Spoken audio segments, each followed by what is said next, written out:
The people ask me, are we going to have a recession? And my answer is we might be in a recession right now and not even know it. We could be facing a global recession, including China, but just focusing on the U.S. Because that's the Fed's sort of territory. So Powell saying, the economy is great is nonsense. What he said, by the end of the year, we could be looking at 4.2% unemployment, 3.5 to 4% interest rates, and, kind of 2.7% inflation. You're like, wait a second, inflation is 8.6 today. How do you get to, 2.7, number one? And then what about rising unemployment and higher interest rates? How do you reconcile those things? He said all three of those things. But what state of the world could make those things come true? There's only one, which is a recession. A recession would do it. A recession will raise unemployment. Higher interest rates will cause the recession. And the recession will cause inflation to go down. So in effect, Powell is saying we're going to have a recession. Inflation, prices go up, so we understand that, or maybe put differently, the value of your money goes down. You don't get as much for your money, same thing.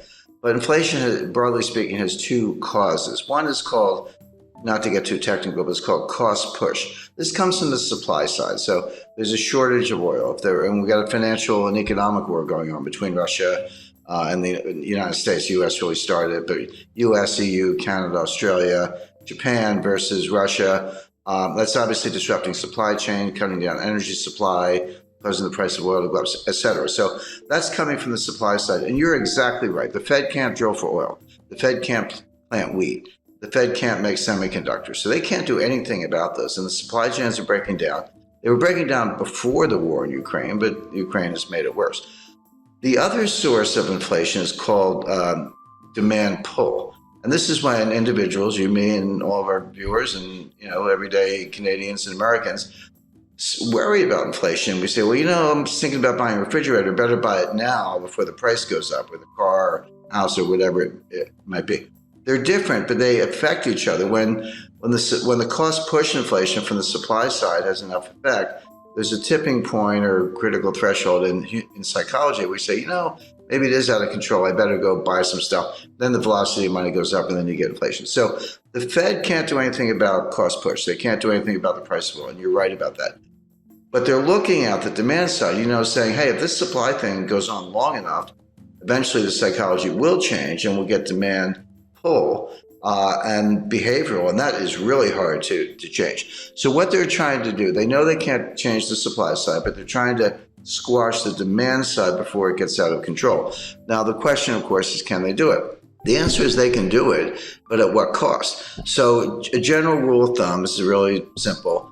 You have to forget about nominal interest rates. Nominal interest rates are the rates you see on your screen, you hear about in the headlines and all that. Real interest rates are nominal interest rates minus inflation. Take the inflation out and see what's left. Well, right now, real interest rates are about 2%, actually 1.75% under the Fed's policy rate. Inflation's 8.6%.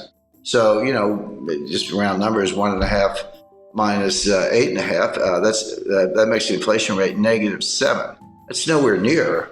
It's got to be +2. Real rates have to be +2 to squash inflation. Right now, they're -7. So that implies that the Fed has to raise interest rates to 10.5% to get to +2 real interest rates. That's never going to happen. They're never going to get there. They will destroy the economy long before they get there. So the Fed has no hope of squashing inflation from the demand side, as you described, by raising rates, unless inflation comes down for other reasons. So what they're going to do, they're going to keep raising rates, 2, 2.5, 3, 3.5, 4, hope that inflation comes down from 8 to maybe 3, although I think that's a stretch. You could get into positive real rate territory, but they're really far away from it. So I think, by the way, I described what they're trying to do. I should make it clear they're going to fail. The only way inflation comes down, the way we're talking about, is if they trash the economy, a severe recession. If that happens, you say, well, do people still need to put gas in their cars?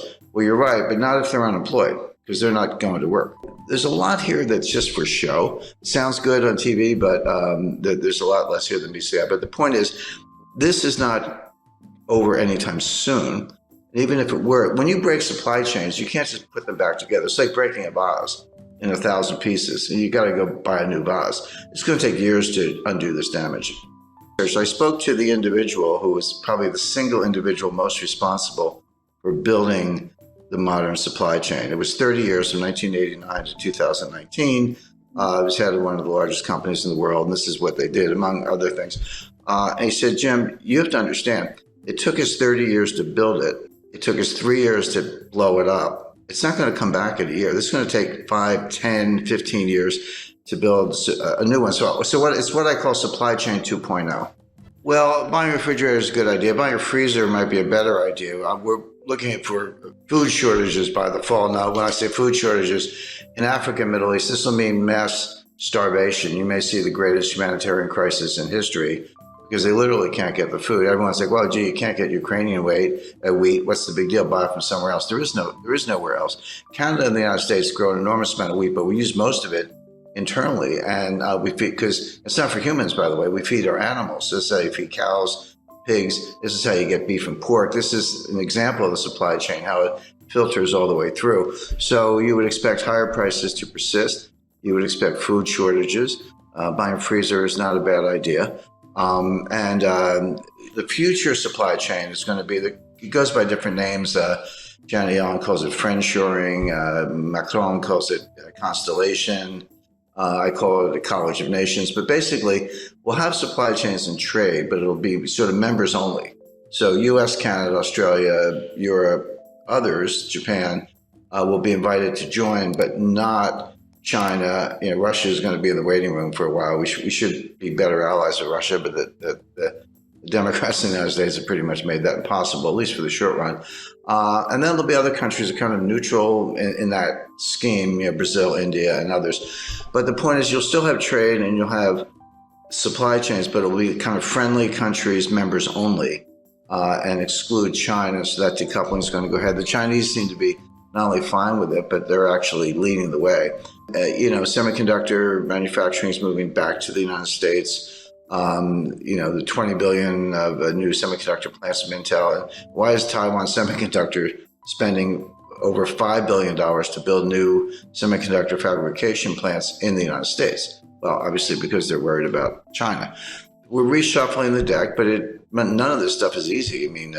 Semiconductor plants take 5 years to build. A new refinery, forget it. That's like 7 to 10 years. We haven't had one in the United States since 1977. So it's going to take a while to do all this. Well, we can do it. So if I said we're definitely going to have inflation, you would know what to do. You'd buy gold, hard assets, land, silver, treasury notes, government bonds, etc. If I said we're definitely going to have deflation, you would also know what to do. You would reduce leverage. You would have more cash, and there are other assets you could go into. The problem is we could have both. There's no question we have inflation right now. It's front and center. But if the Fed squashes it and causes a recession or worse, you could flip to deflation very quickly. So this is going to sound like an obvious statement. What you want is diversification. Sounds obvious, but most people don't know what diversification is. I see people, I've got 50 stocks in 10 different sectors. I'm highly diversified. I'm like, no, you're not. You have one asset class called stocks. Real diversification, have a slice of stocks, gold, real estate, cash. Agriculture is a good investment. Energy, forget the Green New Scam. That's a joke. Oil and natural gas are going to be around for a long time.